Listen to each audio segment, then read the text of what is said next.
The International News Net World Report is a national television news show available in more than 30 million homes. We broadcast daily real news the networks won't tell you. We are solely viewer-supported. That means you. You can donate at our website, INNWorldReport.net. We hope you find the following interview informative and helpful. We're joined in Washington, D.C. by Anthony St. Martin. Mr. St. Martin is an actor turned activist. Welcome to INN, Mr. St. Martin. Thank you for having me on. You're the head of Pledge to Impeach campaign. This is one of many groups we've seen around the country that are trying to impeach George W. Bush and Dick Cheney. What makes your campaign and your group different? Well, the one thing that makes it different is one of the tactics. Because petitions have been essentially ineffective, and demonstrations have been primarily ineffective, what we've done is we're going to introduce a petition supported by signed pledges of Americans saying that if Congress refuses the petition, that these Americans will participate in a national strike until they do accept the petition and impeach. So we're putting an ultimatum, actually looking to force Congress to represent the will of the people. What has been the reaction to the petition so far that you have? From the public? From the public, it's overwhelming. When they hear the plan, they go, thank God.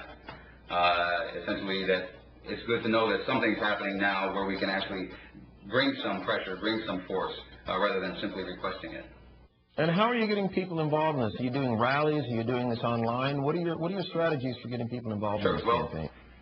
For some time, I tried to get the larger organizations to take on the plan and the strategy. It wasn't until September 8th of 2006 that I determined that if this was going to be done, I was going to have to do it myself. So it started September 8th, and we called a rally in Van Nuys, California. 31 people attended. Of the 31 people who attended, 30 people signed pledges. And prior to that, I'd been told that no one's going to sign this pledge. They were concerned about their living, they're concerned about their jobs, their families, and where my point of view was, that's exactly the reason why we have to take this action. The other side was saying, well, no, they're not going to chance that. Well, this 30 out of 31 proved to me that people were at the point they're willing to do that. That I should say that the 31st person was a citizen of France, and he couldn't. So essentially, we had unanimous sign-up. Have you taken this petition to other rallies, and what has been the response? Yes, that was just the first rally. That encouragement drove me to go to Minneapolis with Impeach for Peace and World Can't Wait's rally they had there in Minneapolis on October 15th of last year. I gave a presentation, and I signed up over 200 people. If I'd had other volunteers there, we could have signed up 1,000. From there, I came down to Camp Democracy and in D.C. And funny thing is that when I went to the copy store to get copies of the pledges made, the man at the copy store wanted to sign a pledge. And I started finding just how much support there was for impeaching this president in Washington, D.C., a few blocks from the White House.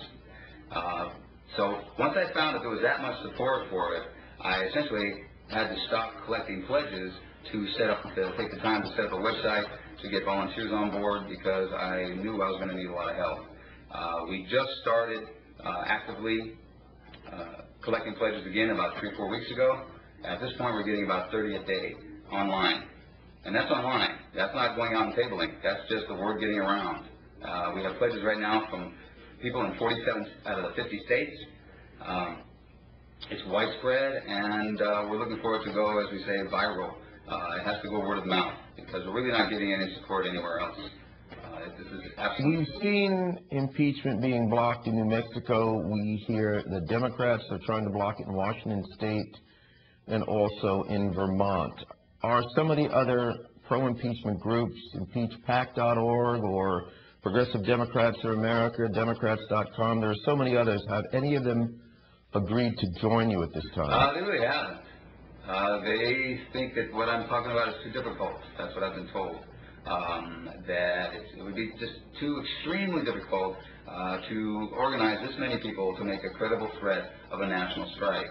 I mean, I have to acknowledge that, yes, you look at it, it looks difficult. But it's a lot easier now than it was September 8th. and it'll continue to get easier the more the word gets around. I'm going to come back with a report on what I found here when I came to D.C. I had 5 meetings, well, 4 so far. I have one in about a half an hour with another member of Congress, with Mr. Danny Davis of Chicago. I've met with 4 other members of Congress, and I'm going to report the response I got from them. I had a chance meeting with John Conyers in the hallway. I'm going to report what I got from him, and I guarantee you, when people see that report, they're going to be even more motivated to get pledges signed, because we really don't have representation in Congress, at least not on this issue. What kind of a response did you get from Congressman Conyers? Well, rather than characterize it, I'll tell you what happened. I was at the elevators. I looked, and I thought I recognized him. As always, people look a little smaller and wide than they do on camera. And before I had a chance to ask, he said, "Conyers." And I said, "Oh, well, pleasure to run into you, sir." I said, "I would like to speak to you for a moment." We went into the elevator. I said, "My name is Anthony St. Martin. I'm with," and I went to hand him some of the pamphlets that I was handing to members of Congress. And when he saw it, he says, "Oh, I have this." He had gotten it, so I dropped one off to his office earlier. And he said, "You're with impeachment." By the time the elevator opens, we walk out, he says, "Well, you know, you can't impeach unless the people want it." And I said, "Well, they do want it. I know as I've traveled around, a huge majority of people want it." And I said, "And I want to work with you. I'll work out in," and that's as far as I got. We got to his office, and one of his assistants walks out of the office, and he says to her, he says, "This is Mr. St. Martin. He is leading a national campaign for impeachment. And you know who he wants to impeach? The President of the United States." And then he walked into his office and closed the door. And I was a little bit left speechless. And maybe I'm misinterpreting what the man was doing, but I thought he was somewhat mocking my efforts. Anthony St. Martin, were any of the representatives that you met with today more positive than Congressman Conyers? Yes. The most positive, I would say, was Peter Welch of Vermont.